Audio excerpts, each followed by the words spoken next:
Welcome to the Cinema Psycho Show, the madhouse for film freaks and film fans of all types. I'm your host, Brian Coddington, joined my fellow co-host and filmmaker, John Woolscroft. I have been dead this whole time. What a twist. What a twist. Oh, man. Yeah, it's this is going to be a fun episode. I know I say that, like, all the time, but, like, whenever we get to talk This time about, he means it. This time I mean it. Yeah, this time I mean it. Although last episode, talking with Brian Yozna was fucking amazing. Yeah. But this time is going to be fun just because we could talk about one of my favorite filmmakers to shit talk on. And that is not Neil Breen, but M. Night Shyamalan.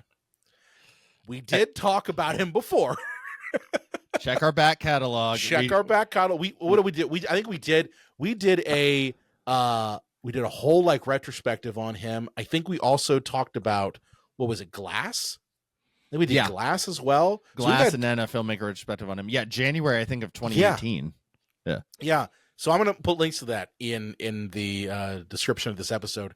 But this time around, we're talking about a movie that, if you wanted to pinpoint what was the point where M. Night Shyamalan went from the darling wunderkind of thrillers and horror and the next Steven Spielberg / Hitchcock to, oh my God, what the fuck is going on? It would be this movie. And we're talking about The Village from 2004. 2004, right? Oh, yeah. Yep. It was the year I graduated high school. Same here. This movie can drink now, by the way. It's 21 years old. That makes me feel really old. But it's like, what if Steven Spielberg fucked Alfred Hitchcock and then their sex juice went into the urn of Stanley Kubrick? You get M. Night Shyamalan. I love, John, how you're not even carrying the fact that, like, YouTube is going to pay attention for the first couple minutes. You're just like, yep, Hitchcock sex juice. That's what we're getting. COVID, 9/11, Q, flat earth. Oh, yeah. So I'll be the first to say that I did not see this movie up until watching it for this episode. Oh, interesting. Yeah. Just because I don't like M. Night. Like I've made no bones about it. I don't really care for his films. I love The Sixth Sense when it came out. Mm-hmm. I was like 14, and then I actually didn't see his Unbreakable until years after it came out. That one just slipped by me. But I remember going to see Signs because it was one of those like moment in time movies. Like, here's the next great filmmaker, and I remember kind of going like, but. Like whatever, and then I went to see this one because it was the new M. Night Shyamalan movie, because he still had that. You got to go see when M. Night Shyamalan, like Jordan Peele now, if he makes a movie, you got to go see it. So, but I was thinking to myself while watching this, I'm like, this isn't as good as The Sixth Sense in any way, shape, or form. And I don't know about you, but I predicted the twist while watching the movie. Oh, well, I mean, I didn't predict the twist. I'd already known what the twist was, which I gotta say, this might be the worst rewatchable film ever. Yes, that is something that, once it's not like The Sixth Sense where it's like you can go back and see all the clues. Like, when he was sitting with the mom, they weren't even like really looking, they weren't talking because like she doesn't know he's there, But this one, it's like, once you know the twist, it's like. Now it's just a boring ass movie. It's a boring ass movie with some weird love triangle stuff and the worst dialogue. Like, I mean, oh my God, John. It is some of the worst stilted dialogue I've ever heard of. That is until we got to The Happening. Another M. Night Shyamalan movie. But like it's the same stilted dialogue. Yeah. Like someone said, okay, I need you to act surprised. Do that. Act surprised. But no, I couldn't stand the fact this movie was completely unwatchable after knowing the twist, because it is boring. It's just it languishes and you got to get through a lot of stuff. You're just like, okay, I know. They're not really in the 1800s. And that's, I think, one of the worst things a movie can do is not be rewatchable. Like, isn't that what you want? Like, I've seen, Batman 89 like a bajillion times. You and I both have talked about that we can, if we're watching Batman 89, we will know the next line, the dialogue, before any of the characters say it. I know what's going to happen. I've seen it a million times. It's a great rewatchable film. Same with movies like Independence Day. Okay, they're Die great. Hard, Jurassic Die Park, Hard, yeah, great rewatchable films, even though you know exactly what's happening.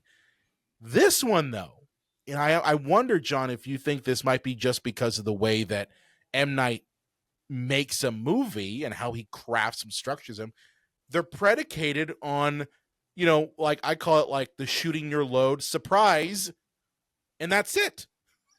And once you've had that, you're like, yeah, well, okay. Well, one thing I didn't expect to talk about it this early, but I do want to like comment on what you said there.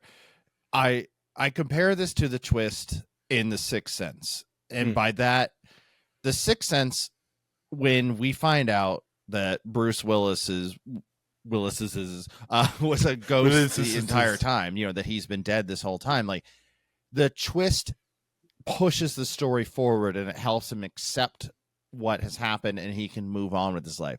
The twist is part of the story's structure. This one is twist for twist's sake. Yeah. It doesn't change anything about the narrative whatsoever. It was just kind of like, surprise, gotcha, haha, fuck you. So it's that's what the problem is that the twist doesn't have any meaning towards the narrative. Yeah. No, and I almost wonder if this is M. Night saying, I hate the audience that I have now, and I'm going to not give them what they want and what they expect. Like this movie feels, if I'm transporting myself back to 2004 and knowing who M. Night is at that time, this movie feels like it is an assault on the audience that is expecting Signs, Unbreakable, in The Sixth Sense, that style of movie. Instead, you're getting not that. You're getting this weird Wuthering Heights / King Kong film that he's literally said that's what he was inspired by. And it's also like a big giant middle finger to you if you paid money to go see that type of film. Well, I find it interesting that everybody, including myself, when I went to go see it, expected the M. Night Shyamalan twist when Signs didn't have one. And that was, he kind of like came out of... It kind of had a twist. It had the whole water thing. That was the twist. Right, but it wasn't like, Mel Gibson was actually his dead wife the whole time, like... Well, the whole thing with that one was that all of these events in their lives were all interconnected and like all culminated in their ability to stop the aliens. Like that was the whole thing. Like Joaquin Phoenix being like a failed baseball star, like his whole thing. That's how he was able to kill them. And the whole water phobia thing. It's all connected. I mean, that's a payoff, I guess, more than a twist, Yeah, it is. So, yeah.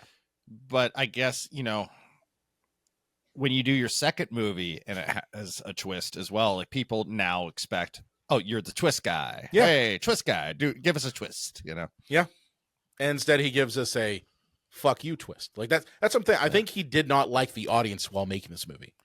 I think he purposely didn't want to make a movie that's an M. Night Shyamalan film. Well, it's easy to follow the twist when you steal your story. Allegedly. We're going into that early. Yeah. Allegedly, John. Allegedly. I said allegedly, yeah. There is a novel called Running Out of Time, which is about people in the 19th century, and a blind girl has to go find medicine for somebody who has been horrifically injured and ends up finding out that it's modern day and gets the medicine from him. Does this sound familiar, anyone? Was it actually a blind girl, like in the novel too? Mm-hmm. Oh my God. Yeah, he up and just stole this. He just ripped it off. Allegedly. Allegedly. The Sixth Sense also, there is a Are You Afraid of the Dark episode. Yes, that there is is about somebody that doesn't know that they're dead. Yes, there is. I know exactly which one you're talking about too. It's the high school one, like where they go to prom and the guy dies, but he thinks he's Oh man, I didn't even think about that. Yeah. So are you allegedly saying that like M. Night ripped off this book and Are You Afraid of the Dark? I think that allegedly Tarantino'd it. Allegedly, like like how Kill Bill is Lady Snowblood, but but he took it and made it Tarantino. Like I think that M. Night Shyamalan must have read this book and then went, well, I can change it enough to make it my own book report. Like allegedly, it's like how many times have you had to write a book report in high school and you go into like Wikipedia and you're like, okay, now I just need to take this person's sentences and make them my own. I mean, John, we didn't really have Wikipedia when we were in high school. That's true. Yeah. So like we didn't have that fun ability. Now people are just using ChatGPT to write their book reports. Yeah. Which I wish to God we had that back then. Yeah. We're old. We're very old. But yeah, there was there an actual like lawsuit? Yeah, it ended up getting thrown out, but yeah, there was the author of the book took him to court for just outright stealing. I mean, if you look at it on the surface, it does sound kind of similar. Yeah, but of course, like I'm sure M. Night Shyamalan had like Robert Shapiro and like all these big time lawyers. So yeah, nothing ever came of it. Yeah. Well, what's interesting about this is that this was Shyamalan's last film that he made for Disney / Buena Vista. So for those of you who are not film nerds, Buena Vista is the studio that all of the not family friendly films that Disney acquires and wants to make, that's where they all go. They all go there. Nightmare Before Christmas was a touchstone project. Yes. So this was like the last one that Disney funded and distributed, and they gave him I think it was like $60 million to make this movie. Because at the time they were like, well, this is M. Night Shyamalan, the wunderkind director, the next Spielberg. That's literally what like he was billed as. So they felt like his creative vision with this film could work, and it didn't. So like, unpacking why that might be the case. For one,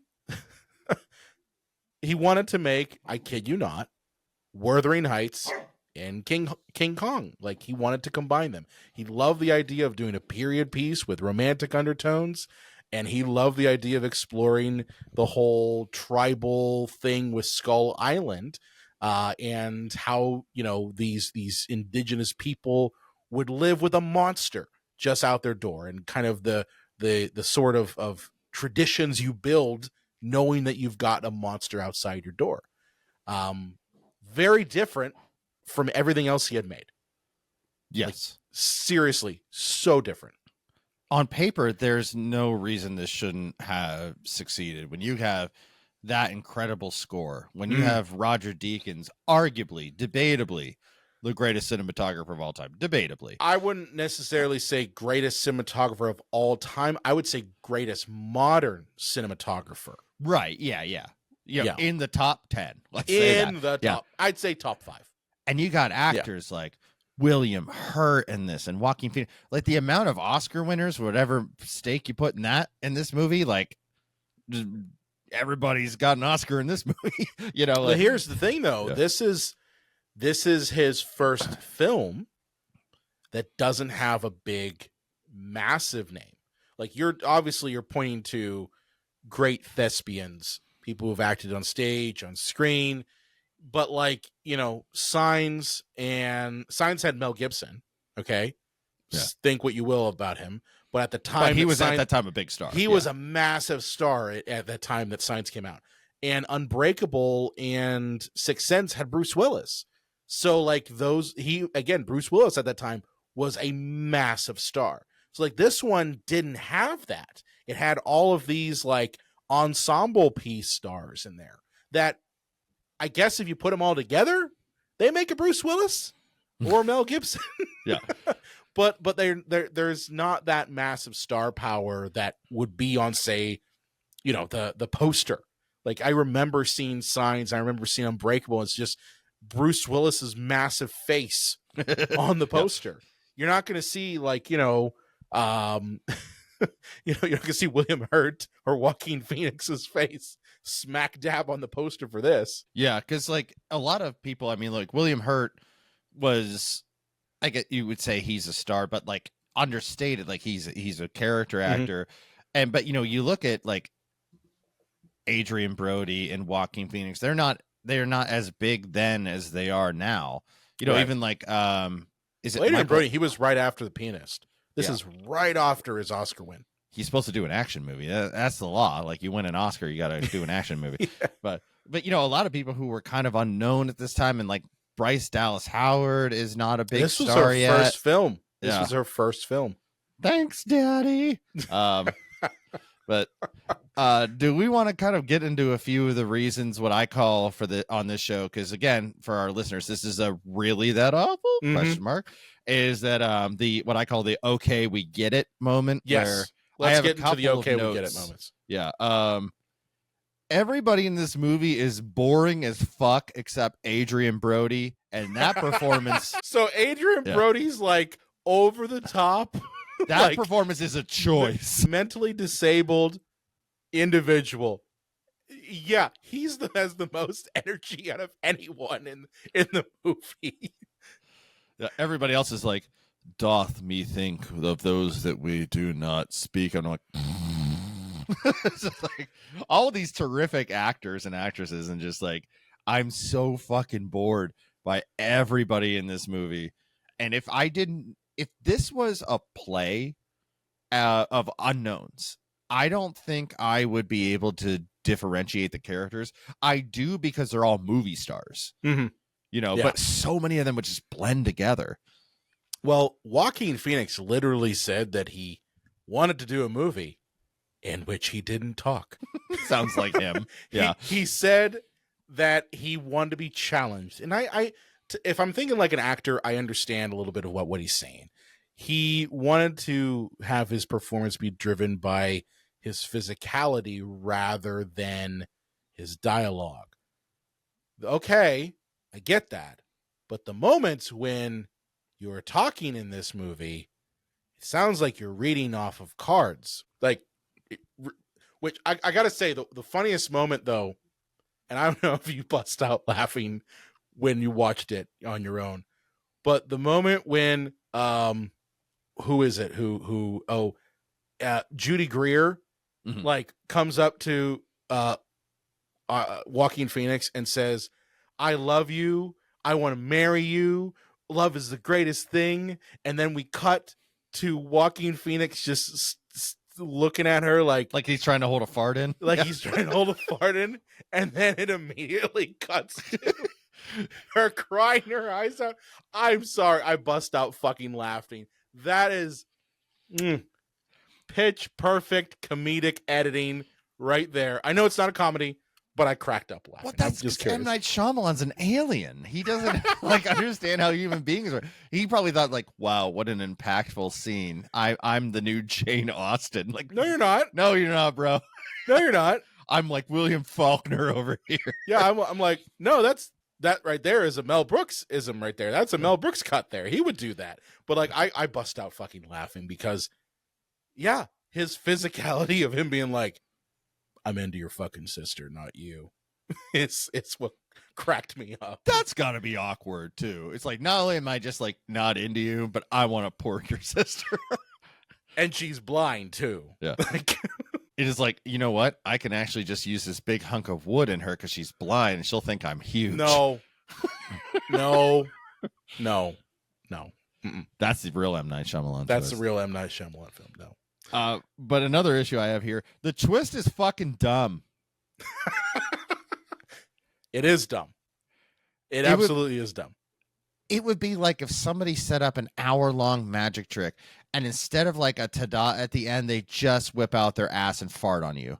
Well, that's what I'm saying, John. I think M. Night is assaulting his audience in a way that he just is saying, you expected me to give you what you had paid money for, what you were expecting, and I'm not going to do it. I think he did. I think this is his anti-film. That's a problem when you have contempt for your own audience. Like, yeah, but then like after this, he follows up with a movie where he's essentially God, Lady in the Water. Well, I don't know M. Night Shyamalan personally, but I imagine that this man believes his own hype, but to some extent, like I don't know him. I'm just going based off of his creative works, and the fact that he continually doesn't get better, like he gets kind of worse. Don't get me wrong, Trap I didn't hate nearly as much, but it's a good popcorn film. Okay, Split okay, Glass not so much. He did that one, movie that was like, what was it, the Guest or something like that, with the grandparents, or whatever, something, so whatever, something the fuck stupid it's called. So like he doesn't get better. He just has spurts where he's like, yeah, no, remember me? I know how to direct a film, but then his ego kind of gets in the way, and then we get, The Happening and Lady in the Water, where he thinks he's God. I almost wonder if it's like how certain celebrities, if they get popular again for outrageousness, they decide they just will ride that wave and say like, what other stupid, insane shit can I do? Like, and I like somebody like Kanye West clearly has mental illness. I'm not saying that, M. Night Shyamalan has any type of mental. He seems perfectly fine, but like I'm Kanye West. I'm going to talk about sucking my cousin's cock because I want more attention, even if it's negative, So I wonder if he just kind of leaned into, okay, you guys think I'm like the kooky guy that doesn't know how to write characters and always has a twist and has like a lot of bizarre story decisions. I'm just going to lean into that when I make Old or the grandparents movie or whatever, Grandparents Day Out or whatever it's called. So no, I think the man's ego gets in the way sometimes. I could tell, I could very much tell with this that he still cared with this one. I think he cared enough to be like, I'm not gonna make what the audience wants. I'm gonna make what I want. Now I imagine that he really did want to make this movie for him. And there's always an argument when we talk about filmmaking is, are you making a movie that you want to watch, or are you making a movie that the audience wants to watch? And I think that filmmakers that have been successful at this have been able to balance both, right? Filmmakers that have not been successful at this oftentimes will make like one or two movies or even three that the audience loves, and they kind of get pigeonholed in that. And they either, when they try to go and make their own film, or what they envision as like, this is what I really want to make. I'm thinking of like George Lucas, and he's like, I want to finally make my movies. Still waiting on that, by the way. We'll never see them, Brian. We'll never see. They're just for him. They're just for him. But when you do try, when you do try to make a movie that's just for you and not with the audience in mind, sometimes it fails, and sometimes it kind of misses the point. I think that finding a balance of like injecting things that you find interest, while also recognizing that this is movie number 4 for you, buddy. This ain't movie number 1. You've established a pattern that the audience and marketing have banked on. So it's kind of hard for you now to say like, I'm going to do this Wuthering Heights love story with, fake monsters in the woods that really aren't fake monsters. It's just, it's 21st century out there. Yeah. You know what I mean?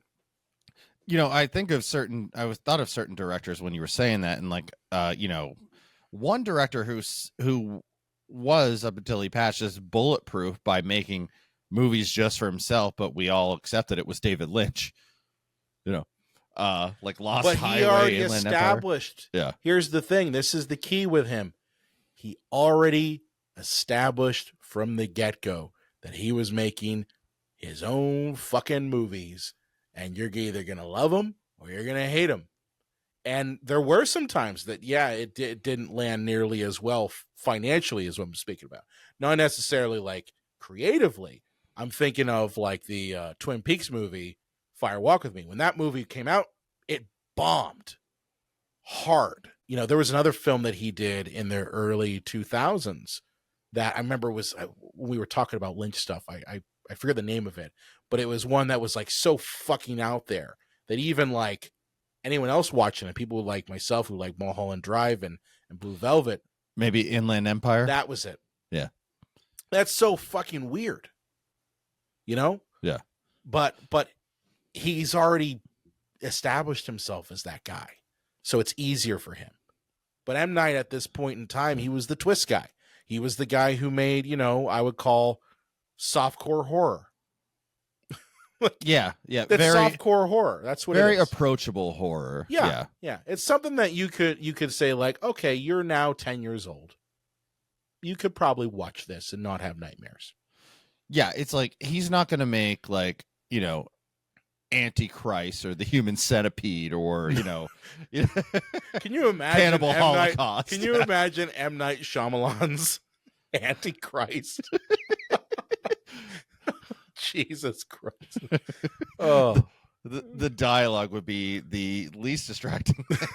But Brian, did you notice with this movie that like it is so bizarrely written that it's almost like this is a collection of skits? Like I almost wanted to grab a stopwatch because each scene is like 2 minutes, and then it goes by so quickly, jumps to another scene for 2 minutes. There's no like long scene of like characters development and story. It's just like tiny chunk. Like I actually am curious, as compared to a normal 90 to 100 minute movie, how many more scenes did this movie have as compared to the average movie?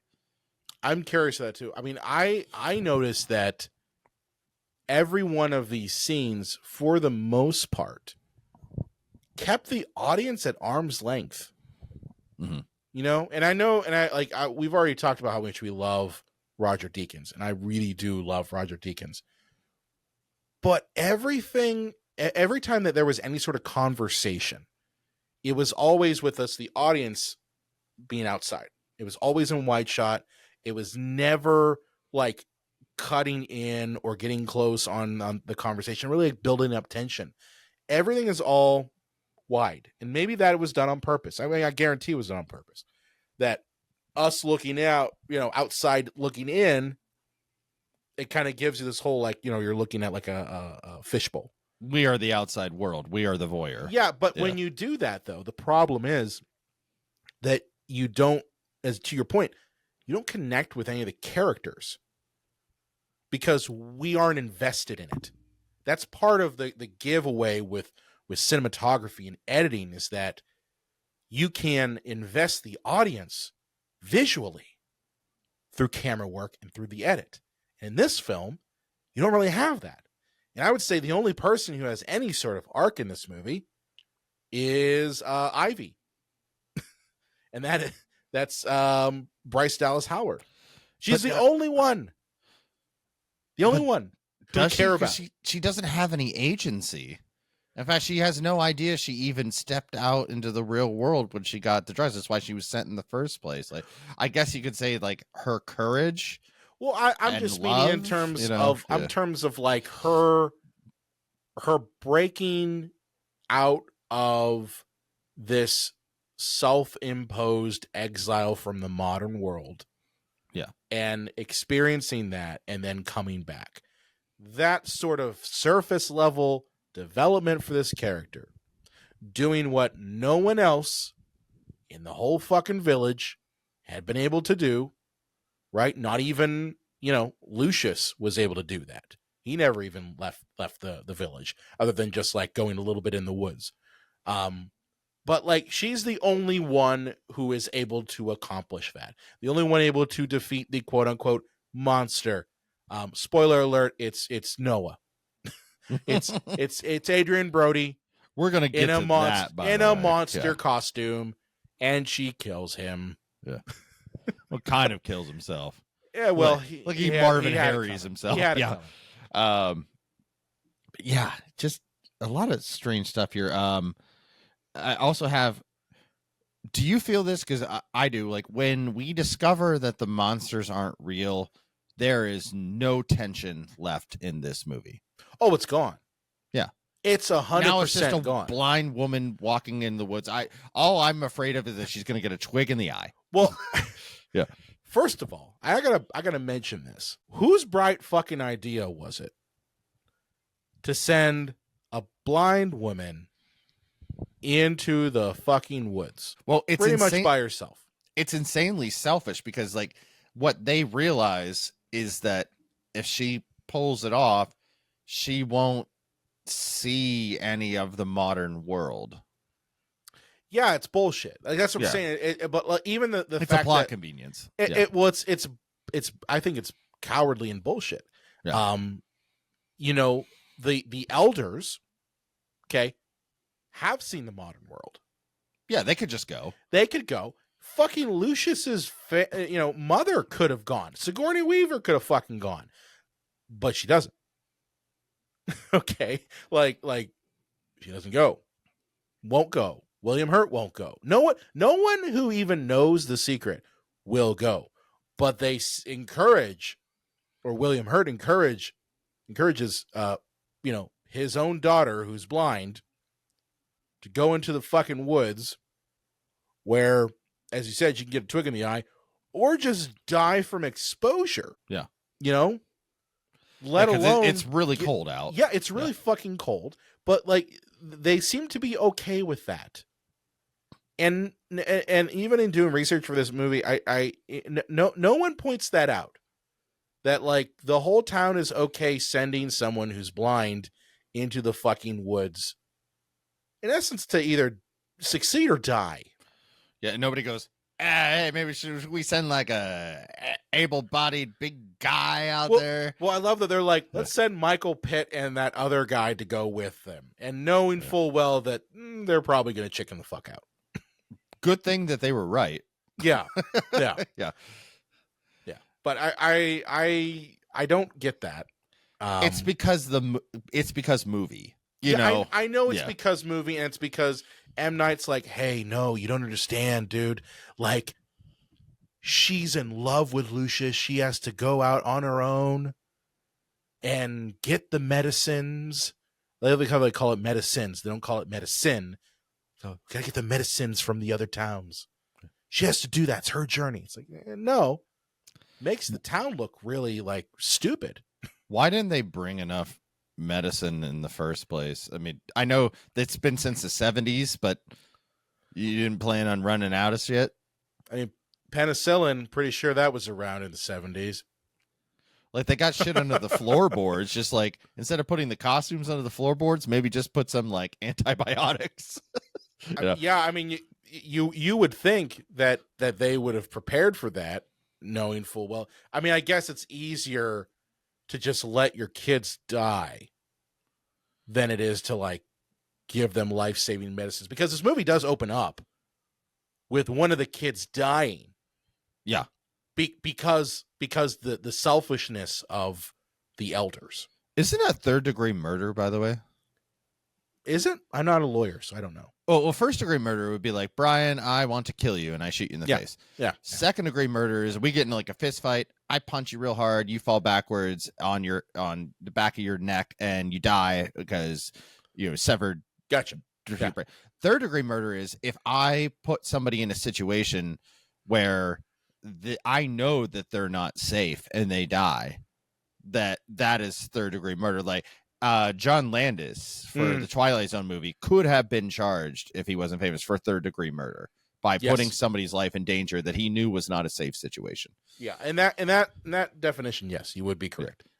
Yeah. That every one of the elders should be like, jailed, if anything, for child endangerment. Like, and that alone. What I don't understand about this world is, and I mean, I know that they have to be as authentic as possible because it's a movie and we can't let the audience know the twist, but like these people who were born into this community will believe whatever you tell them because they don't have any other like understanding of anything. So just have modern medical facilities. They won't know any different. They'll just assume that's how things work. Brian, you and I believed in a guy who flew in a sled on the 24th of December and left wrapped packages in our house because we were told that was true. So just have a modern medical facility. As an adult, I like to think that a horned goat man instead comes by now and takes Krampusnacht and takes nasty kids into his bag and beats them with reeds and throws them into the ocean. That's what I like to think nowadays. Like, that's my beliefs. But yeah, you're right. I mean, there's nothing to say that the elders can't make up their own bullshit, because they've proven that that's what they've been doing for 20 fucking years, is make up their own bullshit. So you're telling me you can't say like the vial of penicillin is from the gods that protected us? Like, there's a scene in this movie where Ivy, Bryce Dallas Howard, is holding a bag of quote unquote magic rocks because she knows the secret, and that's the only way to convince Michael Pitt and that other guy who goes with them. Sorry, other guy who goes with them. You weren't famous enough to remember. But that's the only way that she's able to convince them that they're safe in the woods. So you're telling me you couldn't have stockpiled a bunch of penicillin? You paid off the government to, not fly over this nature preserve. You're telling me you couldn't do the same thing with medication? Again, just tell everybody who is born in the preserve that a plane is a bird. They don't know. They will believe you. It's true. Well, one thing I did want to point out, and I didn't catch this until I was like midway through watching this. I'm like, this is Plato's allegory of the cave to a T. Like, if you're unfamiliar, if you never took philosophy class in college, like I took one, I loved it. It was a great class. But you learn about the allegory of the cave and how your reality is, in essence, informed by your surrounding, and how if you were shown an illusion, if you were kind of shown that from birth, kind of like, John, what you're talking about, these kids didn't know any better, that you would believe that reality. And then being forced to confront what reality actually is, you would immediately disbelieve it. And you would find it blinding. Okay.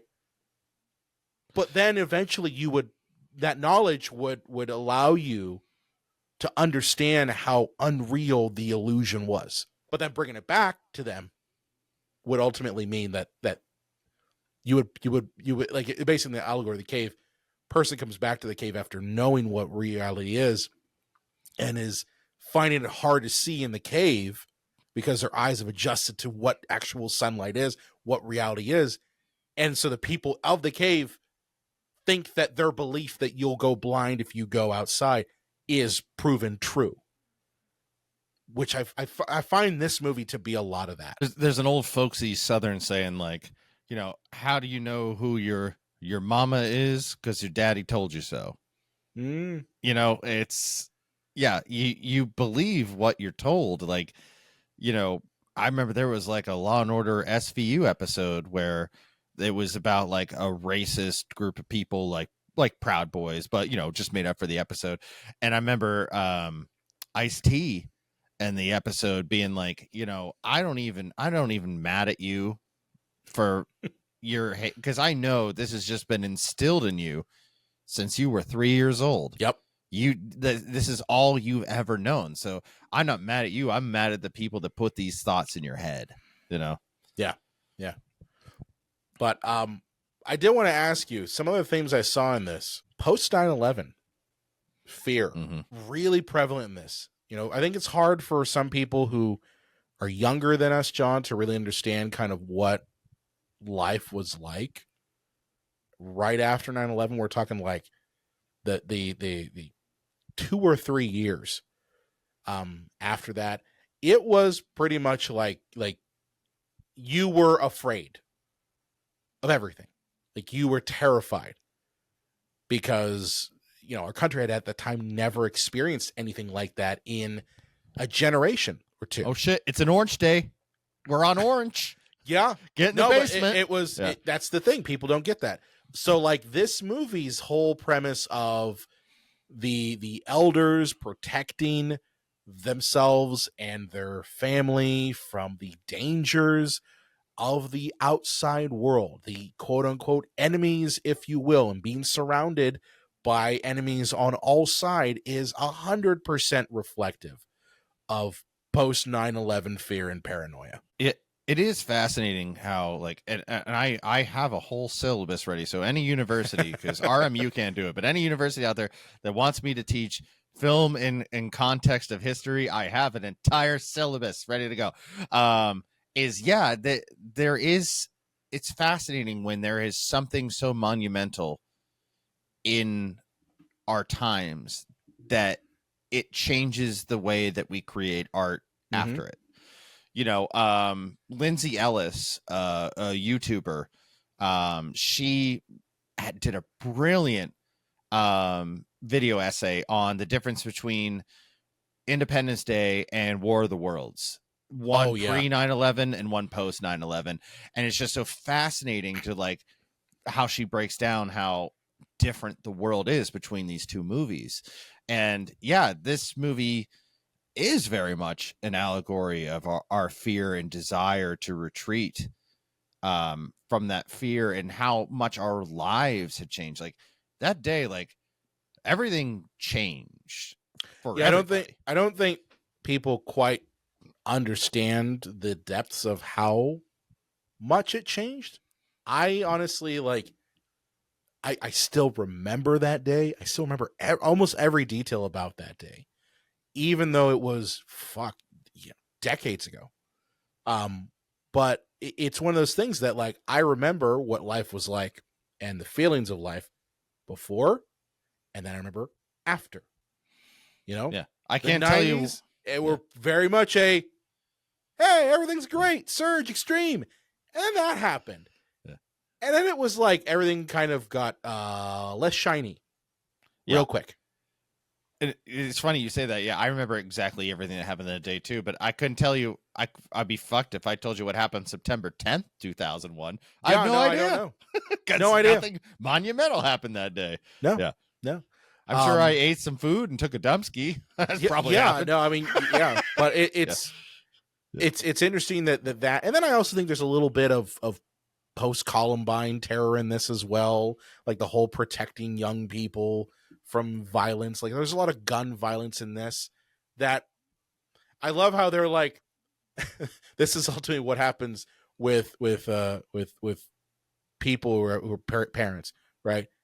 Horrible, violent thing happens, mostly a result of your lack of ability to like enforce laws or get people to like, make guns not really a thing that happens in schools.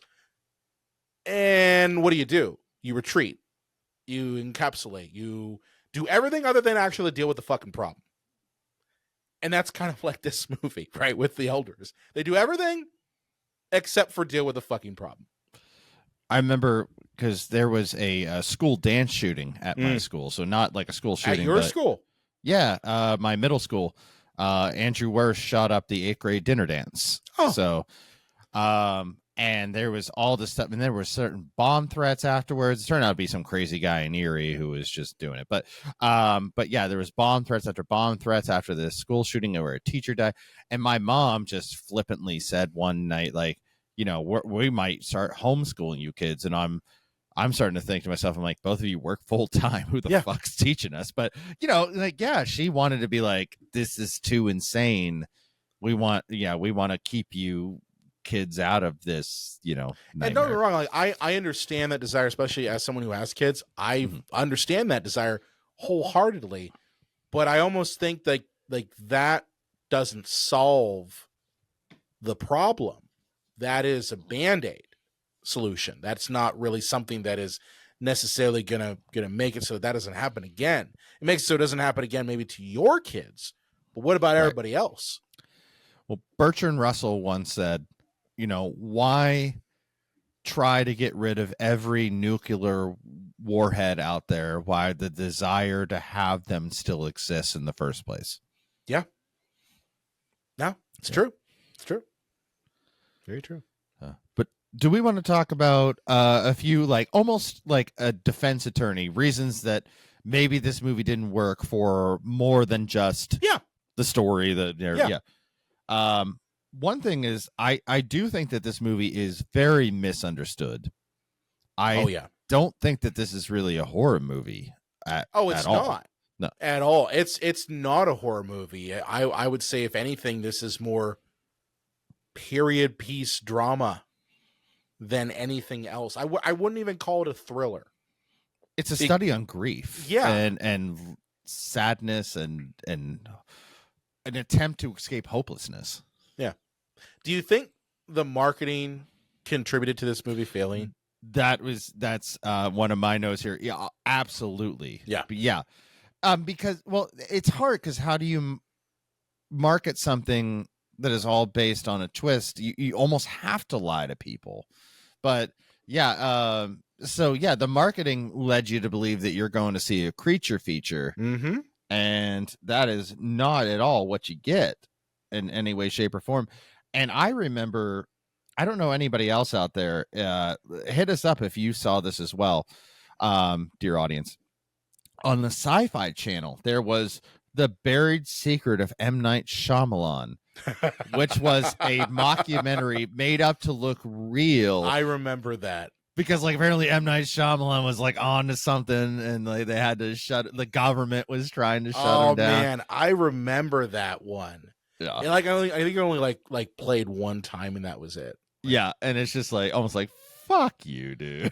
Yeah, he was trying to do the Blair Witch shit, with his own stuff. Yeah. Yeah. I think the marketing botched this movie so bad. But, like, I don't know how you could market this as anything else. Like if you marketed it as a period piece with a little bit of, some spooky shit, it's still, I don't think people would go to see it. Like, I just don't. Yeah, it's very tricky. It like, for anybody who's never seen these, I don't know how you've avoided them being on the internet, but there are tons of times where people will re-edit trailers, like The Shining's a love story, or Mary Poppins is a horror movie, or what have you, where you could have almost done a trailer where it's all just about, like, the romantic will they won't they because that's what this movie is for about 2/3 of it is that. So yeah, that's a tricky thing, is that when everything is riding on the twist, because, again, I go back to The Sixth Sense. Cole does see dead people, and it's scary to him, and you can show that in the trailer. You don't have to be like, and then in the end, Bruce Willis is a ghost. Dad, a trailer. Like, you could still get across exactly what the movie is. Where this one's almost like, it's almost like a fuck you, I tricked you. That's what I'm saying. Yeah. That's what I'm saying. I think this is M. Night hating his audience. I don't think he likes his audience in this movie. I think he is tired of making the fucking twist movies. He thinks, oh God, all they're going to do is come. They want the fucking twist. Fine, I'll give him the fucking twist, and I'll give him a giant middle finger while I give him the twist. I think that's it. I don't think the man likes his audience. Yeah. If he did, this is the worst I love you audience I've ever seen. Yeah, I agree with you on that, because it almost feels, I can't believe that a man who made competent movies like The Sixth Sense and Unbreakable made The Happening by accident. No. He knew what he was doing. Of course he did. He was trolling. Oh, that's I almost wonder if, and maybe this is allegedly the theory, allegedly, that M. Night, in his superior ego, is really just putting out movies to troll the audience. Like, that's it. Every once in a while, he does one movie where he's like, shows that he's good, but then the rest is all trolling you, because he's never gotten over the fact that we all now don't think that he's the next Spielberg or the next Hitchcock. Well, do you remember that credit card commercial where he's sitting there at a restaurant and he's like getting all these ideas. Like he sees some guy get his food and he imagines him having like a serpent tongue, and then some guy has flames for his hair, and it's like, and somebody comes up after, like, to give him his bill with his credit card and goes, "How do you come up with your ideas, Mr. Shyamalan?" And he's like, "Oh, I don't know." And it's like just a complete ego stroke. That it's something. I think he's trolling the audience at this point. Yeah.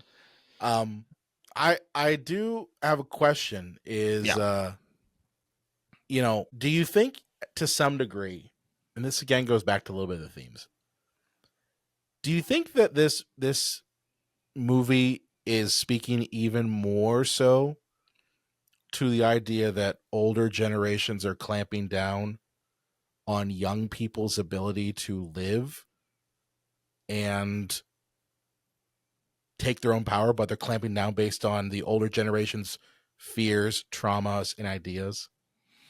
We know better, and we're going to live our trauma out on you without ever revealing it. I 100%. That's actually pretty impactful and thoughtful. Well, I guess point of view on this. The reason why I thought about it is like, and I don't mean to get political. I don't mean to do that. But, if you follow politics right now, especially on the Democratic side of the aisle, I'm not talking about the fascist side. Fuck them. Yeah, I don't care. Okay. But if you follow Democratic politics right now, there is kind of this battle, is what I would call it, between I call it the octogenarian guard of old people who just keep fucking dying in office, and they refuse to cede any power to anyone younger. And we're not talking terribly young. We're talking under the age of, I don't know, 50. Yeah. Okay. And this is the argument here. This is what it is. It's that the older generation knows better. Wait your turn, and you're not going to get one lick of power until I'm fucking dead. And this movie kind of spoke a little bit to that too, right? The elders, they know better. They've got their own trauma. They've got their own ideals. So instead of like trying to teach the young people about that and educate them, what do? They make up a boogeyman to clamp down on any change. And I see that still with, politics. I also see it almost with generations, like different generations bringing their own bullshit and coming up with some boogeyman to get in the way of progress. Well, I don't mean to get political, but it spoke to me. That's one thing I noticed in this movie. No, what you're saying is possibly not even political. It's generational. Yeah. Is that I remember I was working at Row House Cinema, and a baby boomer lady came in buying some beer. Yeah. And because there's a beer store for anybody who doesn't live in Pittsburgh attached to the cinema. And somehow the conversation got brought up about catcalling.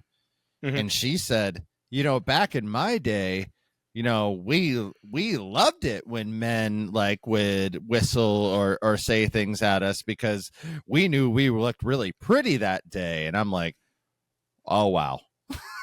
It's like, okay. Yeah, you have a very back-assward look on being harassed by men. And yeah, it's a generational thing. I know a lot of much older women who thought it was a compliment to be catcalled. Right. It's like, wow, how different things are. But look what happens if someone says, yeah, I didn't like that. Mm-hmm. And that's where I get back to this movie is the younger people, by their very nature of being curious about their environment and just having the natural inclination to challenge authority. That is a scientific fact. When you are younger, your hormones in your brain force you to try to challenge authority and force you to try to challenge your parents. It's a survival thing. It's something that has helped us survive. If you believe in evolution, it's something that's helped us evolve, right? So it's not a negative thing. It's in our brains. It's in our chemistry. And so, when you try to challenge that, getting back to your point about the boomer who, thinks catcalling's great. What happens when you say, yeah, I don't think that's great? It's attack. It's an attack by the older generation. Just like in this movie, any sort of attempt to kind of go outside the bounds, to go outside and be curious, to forge your own destiny and own path is met by the monsters will come and eat everybody in the fucking town. Not just you. It'll kill everyone in the fucking town. Yeah, which leads to Joker to be like, yeah, something fucking funny's going on around here. You know? Yeah. Joker. You mean Joaquin Phoenix? Yeah. He's like, something fishy's going around here. Yeah. I think I'm going to go out there. But I thought you almost meant like Noah in his weird, bizarre... I just can't believe that someone was like, hey, Adrian, I really want you to just go to an 11. Yeah. I mean, start at an 11. Start at 11. In the first 5 minutes of the movie, I want you to, in the middle of church, just start acting like a fucking nut. But meanwhile, like, Adrian Brody, who's gone to like the Stanislavski school of acting, he's like, well, if I start at 11, I don't have anywhere to go. And M. Night Shyamalan's like, yeah. Yeah, I know. But you're gonna go to a 13. Yeah. Or 12. Because you're gonna stab Joaquin Phoenix in the chest and then be sad about it because you thought you were gonna get Bryce Dallas Howard and you didn't. Okay. But do you think also around this time the audience, like we talked a lot about M. Night, but do you think the audience around this time was tired of his shtick? No, I really don't. I don't think they were tired of his shtick. I think they were expecting his shtick. Well, let me ask you, do you think that by the end of this movie, they were tired of his shtick? Not going into it, but just being like, oh, okay, it ended up being a big twist, stupid twist. I mean, the second week drop in this film was pretty bad. Like that was what killed it, was the second week drop, which usually when you've got a second week drop, that means that people aren't talking to anybody else to go ahead and see it. So you're getting the diehard people coming in the first weekend, and then they're just like, yeah, nah, it's all right, but you don't need to see it. And that's where that second week drop came in. But no, I think ultimately the audience craved and wanted, the same thing that they had gotten in Signs and The Sixth Sense and Unbreakable. They wanted a thriller. That's what they wanted. They wanted a thriller with a pretty out there fucking twist. What they instead got was a period romance piece that had kind of a fuck you twist. And the really reason I know this is because when you look at films that he's done since then that have been quote unquote considered Shyamalan returning to force, right? I'm talking about movies like Split. When those movies came out, they're like, oh, this is great. This is him coming back. So that tells me there's still a hunger for it. But I really don't think he cares about the audience and wants to give them what they want. Right. So it's really, he is his own worst enemy. It's just to kind of piggyback off of what you said there a second ago. I do think that one of the reasons this movie, and we're talking about the creative aspect of it, like is it good? But if we're talking financial, real quick, I think there was probably a lot of people who, like, say when they saw The Sixth Sense, and take a shot every time I go back to The Sixth Sense, dear audience, but it said, oh my God, the movie's so cool. It's like, oh, well, what's it about? It's like, no, you just got to see it, bro. Yeah. But with this one, I bet a lot of people, like, they came together for a dinner party and somebody's like, hey, I saw The Village opening weekend. And they went, oh yeah. Like, is there a twist? Yeah. What is it? It's like, oh, all right. I'll tell you. It's a period piece, but it all takes place in modern day. And I bet a lot of people didn't go to see it because I bet they were tired of the M. Night games and they actually asked people to ruin the movie for him, and then therefore they didn't go to it. I mean, that's probably part of it. I don't think. I think part of the reason why people were feeling that way is just because the movie itself really does not like the audience. Like, I really don't think it does. I think it's very caustic towards the audience. I think it doesn't respect them. I don't think it gives them what they paid for, which is they wanted a fucking softcore horror with a supernatural twist. Well, they wanted an M. Night Shyamalan movie, and, yes. that's kind of my last reasons that maybe it didn't succeed was this is so fucking slow as compared to his first 3 films. Yeah. And it's just like, now, granted, I will say Unbreakable has a lot of rather slow moments in it, but yeah, Shyamalan is not known for making movies that have a very fast pace to begin with. They've always been very slow, very methodical. But I think in the guise of a supernatural film, or like with Unbreakable, where you're dealing with people who have superpowers, it's okay. You know, I think people kind of expect that. But when it's a slow, methodical period piece, and there's a slow, methodical way in which people are talking, and a slow, methodical way in which people are acting, and a slow, methodical way in which the plot goes, it just takes you completely the fuck out of it. I know while I was watching this, there were multiple times I was looking at my phone. Mm-hmm. And I didn't miss anything. That's the best part. I looked at my phone probably at least 10 times while watching this movie. Sorry, I did. But I didn't miss anything. It does say something that if, like, say it's a Sunday after a big party and you're hungover and this is on cable and you're lying on the couch with your eyes closed and you're just listening to this movie, just listening to it, you could get the whole movie just by listening. Like, I'd say 95%. That's a problem with the visual medium, and that's not anything against Roger Deakins. That's something against M. Night Shyamalan. Oh yeah, no, and I also go with this. Like, don't get me wrong. Like, we criticize a little bit about how a lot of this movie felt like it was outside looking in.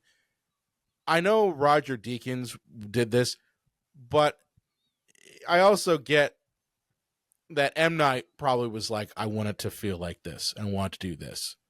It's always by the director. Yeah, the cinematographer works for the director like everybody else does. Yeah. Yeah. So it just because, like, Roger Deakins is, I would say, one of, if not the best cinematographers working today. And like there were again the moments when, like, William Hurt's talking to the kids, when they see like the calf or whatever the hell animal, like, skinned alive, and I'm like, why aren't we cutting into the conversation? Why aren't we seeing the facial reactions? Oh, that's right. It's because M. Night doesn't like us. He doesn't like the audience. You don't get to see. You don't get to play. Yeah. You don't get to play. You get to just watch. Because fuck you, right? Like it's like, this is okay. M. Night's clubhouse. It's M. Night's clubhouse, and you and I ain't in it. Yeah. Yeah. But can I just briefly break down the stupidest part of this movie? Absolutely. So, Adrian Brody stabs a motherfucker. He stabs Joaquin Phoenix in the chest. And they're like, you need to go to the sin bin. And they just throw him in a fucking woodshed. Yes. Lock him up.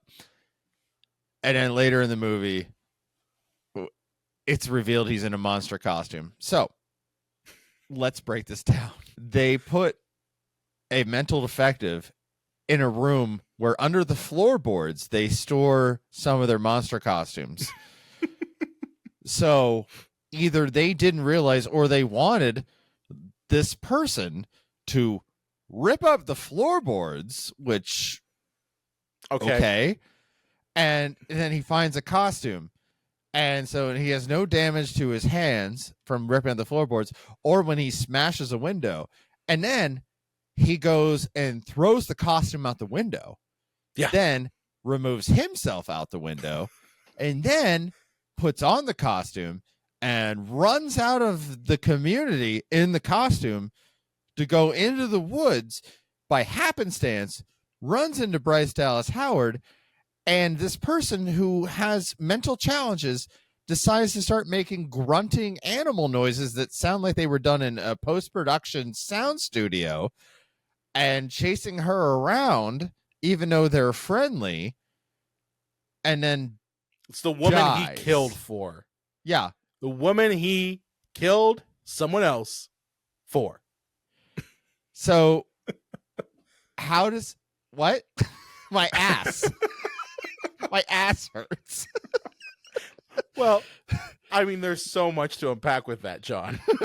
There's just, do I think that Noah's family knew that and counted on him grabbing the monster costume underneath the floorboards? No. Yeah, I was gonna say, did they want this to happen? No, I think a better director might have written that. A better screenwriter might have written that little intrigue in there. Like, yes, some of the elders want Bryce Dallas Howard killed, so let's allow the mentally ill person to have access to the monster costume. But even just going a step further than that, okay, it's daylight when he goes out the door. Yeah, with the fucking monster costume. It's fucking daylight. Nobody's and we already watching know him.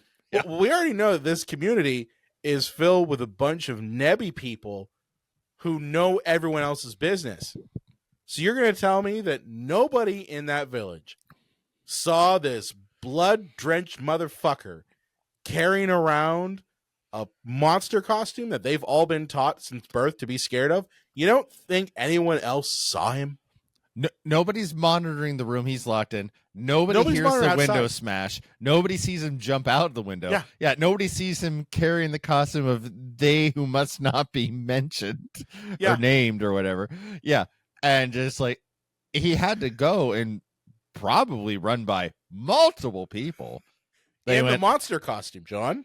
Yeah. It was, he must have been acquitted. What a guy. Well, let's be honest here. We already knew something was going to happen to Noah. He wasn't going to survive. He wasn't going to stay in the sin bin, as you call him. Covered in blood. He almost killed Joaquin Phoenix. You can't survive that. Like when that happened, I'm like, oh, he's going to fucking die somehow. And sure enough, he's killed by the woman he loves. You know the other big problem I have with this movie? What's that? This is pre-electricity, right? Yes. So where do you get heat? Fires, right? Fires, yes. What do you need for fire? Wood, right? Yeah. Where do you get wood when everyone's afraid to go in the woods? Oh, that is awesome. Well, we can't go in the woods to go chop wood. You know where the wood is. Because the monsters are there. But all the wood's there. Well, how are we supposed to heat our stoves? Yeah. You can't. Oh, maybe it's been a thing where they're like, hey, wood from this area here is not hit by the monsters. Yeah. Well, maybe they just eat a lot of fishy swa and gazpacho. Oh, there you go. But you want to know another thing that bugged me while I was watching this? You talk about things that just make no fucking sense in this movie. What's that? So the first time that we're introduced to Bryce Dallas Howard, and she has a foot race with Noah, Adrian Brody, the mentally ill person. Only one in the whole town, by the way, who's like been stuck around all this shit and is just mentally ill because of the surroundings. I'm convinced of that.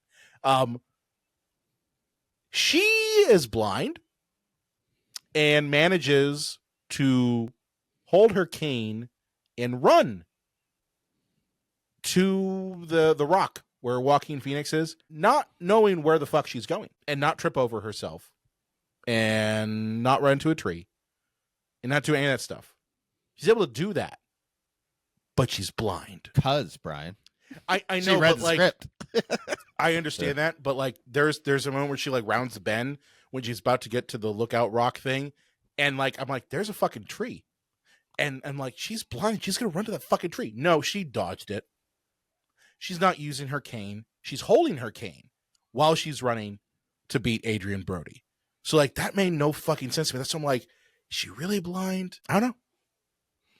And of course, once they take care of Joaquin Phoenix, Yeah, she's he lived, right? Maybe. Yeah, she's gonna tell him of all the weird shit that happened to her, and he's gonna be like, "Yeah, I need to go leave to explore now more than ever." So Brian, yeah, let's come up with our final diagnosis on is this really that awful? Diagnosis is your thing, John. My check-in on it. That's your check-in. I know the premise of this particular type of episode. It's yes or no, but I almost want to be a politician in a Senate hearing and say, can I say this movie is awful? No. Can I say this movie is bad, riddled with flaws, logic issues, weird decisions, bad acting, bad writing? Yes. But before I give my actual answer of yes or no, I will say that I don't think this movie is awful. I think that it's a failure, but failures are not always equal to terrible. But if I'm going by the rules of really that awful, yes or no, I would say yes, it is that awful after the caveat I just gave. Very good political analysis there. It's hard. I went into this movie thinking that it was going to be real fucking bad. Like, I really did. I was dreading doing this episode just because I was like, I don't want to watch this movie. I already know what the fucking twist is. I don't really care. But all that to say, upon watching it, there were thematic things that I found in this that I was not expecting. Now, whether or not that was intentional, I don't know. That, it's always funny whenever you are talking about the themes in movies and messages in movies, because more often than not, those things are made up by the audience, not necessarily by the filmmaker. So I don't know how much of that is intentional from M. Night, or if it's just my own biases kind of, rearing their ugly head.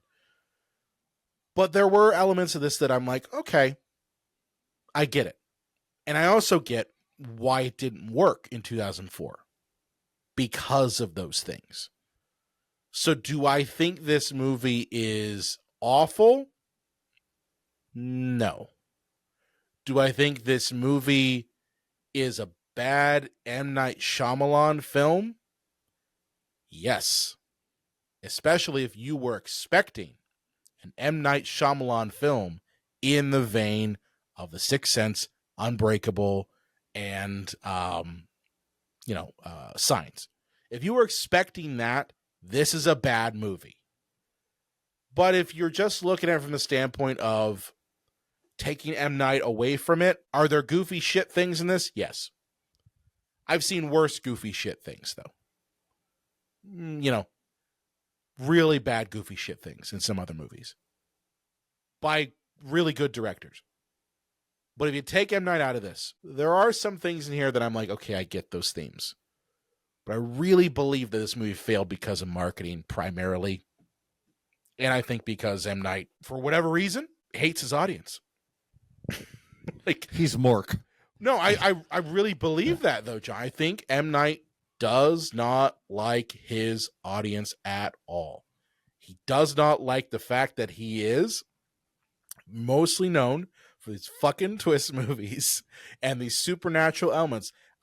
If you actually go to look at his filmography, I didn't know this at the time, but I was just, when I was looking him up on IMDb. So he actually made movies prior to Signs. He made 2 movies. One had Rosie O'Donnell in it. Yes, he had Praying with Anger, which was one, And then he did, one with Rosie O'Donnell in it that I completely forgot about. I think it was probably a director for hire kind of thing. It was Wide Awake. Yeah, I remember this one too.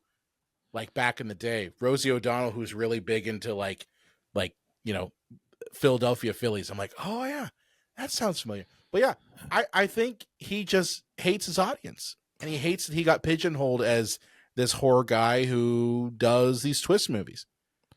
It's interesting you say that too, because I think he wants us to remember him as his directorial debut being Sixth Sense. It's not. It's kind of like how a lot of people see Jim Carrey as, he went from In Living Color to his acting debut in film being Ace Ventura, when he made 5 to 6. They forget Earth Girls Are Easy and Once Bitten. Yeah. Yep. Oh, and the Deadpool, the Dirty Harry movie, and a movie that was completely never seen, and Duck Soup, which was a show that was canceled before it ever got off the ground. Yeah, so it's easy to think like, Ace Ventura was his first. No, it was first. He probably wants you to think of that. It was his first successful film. That's what I would go as. Peggy Sue Got Married. There's another Jim Carrey movie. Yeah. That's right. But it's. I think that he wants to paint his own picture, but then he gets mad when he releases his painting to the people, and everybody wants to add their own stroke. I understand that, but at the same time, I go, your notoriety and fame is derived from the people. Like if you don't, you gotta have, you can't have both. Like, you know what I mean? Like you can't have both. You can't have the people loving your work and you also making, these personal films that really only you like. You can. You just, one's not going to make money. You know what I mean?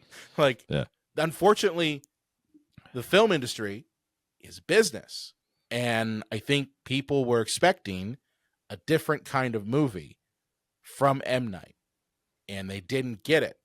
And when they didn't get it, his reaction was to say, fuck you. Yeah. He has a slow exploration on melancholy and grief. And we all expected a monster movie. We expected a monster movie. Why? Because we were sold that. Yeah.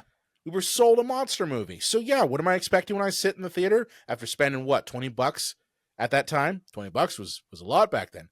Yeah. You get this bullshit love story thing. If this came out today, they would do like one of those popcorn buckets where it's those that must not be named, and you get your popcorn in it. This movie would not be made today at all. No, this movie doesn't have a pre-established fan base, or it's not based off of an IP. It's not a sequel or reboot or soft sequel boot. It's none of that shit. So there's no way in hell that this movie would be made. This is a relic of a time when we got behind filmmakers, for Ta-da! better or worse. Yeah, that you were sold on. It's an M. Night Shyamalan.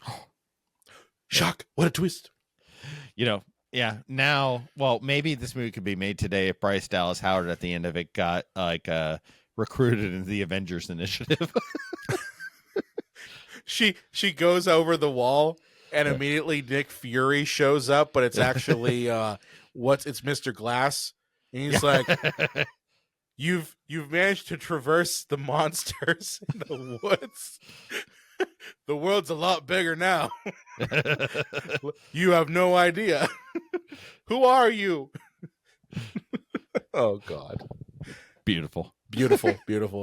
Oh man, well, I'm glad we talked about The Village, even though I was dreading doing this episode, because it is a very interesting film and a very interesting exploration of how a filmmaker can go from the very peaks of of being viewed as like the next Spielberg or next Hitchcock to failure in over the course of, I would say, like a summer. Yeah.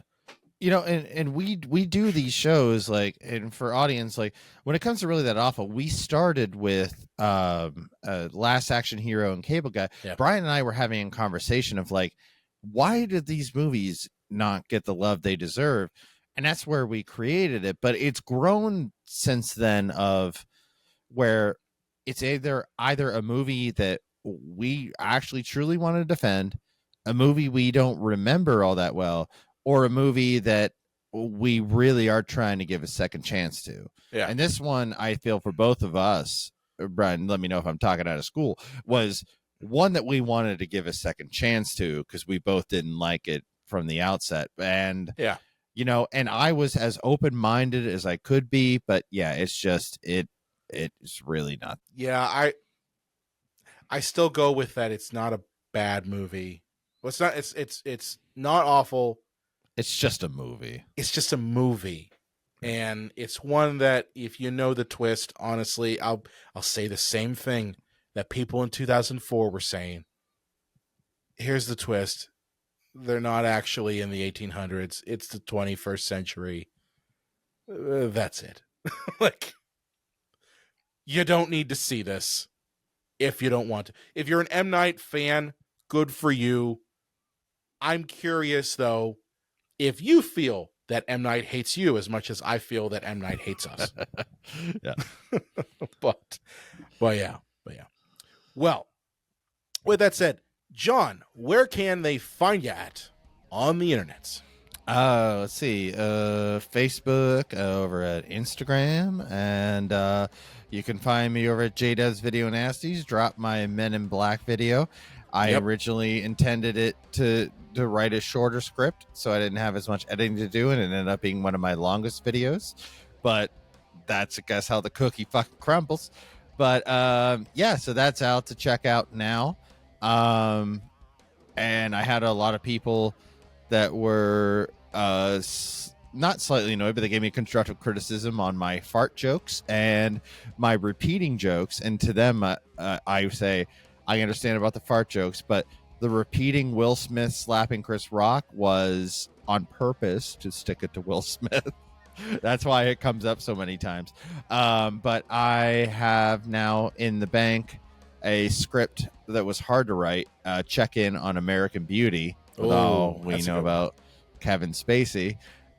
So yeah, be on the lookout for that one. That one's going to be a hint more serious. There are jokes.